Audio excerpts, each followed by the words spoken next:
আসসালামু আলাইকুম, নাসিফা কিচেনে আপনাদের অনেক অনেক স্বাগত। তো রাত্রিরে দেখুন আমি বানিয়েছিলাম বিফে কালিজি আর ফ্যাপসা ভুনা। তো চলুন রেসিপিটা দেখতে থাকুন কিভাবে বানাচ্ছি।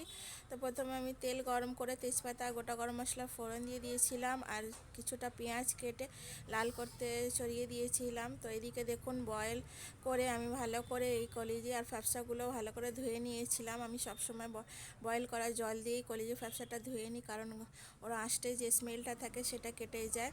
তো এইদিকে দেখুন পেঁয়াজটা আমার লাল লাল হয়েই এসছে।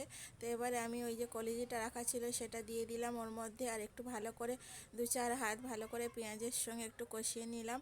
কষিয়ে নেওয়ার পর দিয়ে দিলাম কিছুটা আদা রসুনের পেস্ট, আর দিয়ে দিচ্ছি ধনিয়া গুঁড়া আর লঙ্কা গুঁড়া, একটু হলুদ গুঁড়া, স্বাদ মতো লবণ, আর দিয়ে দিলাম একটু মিট মশলা আর গরম মশলা।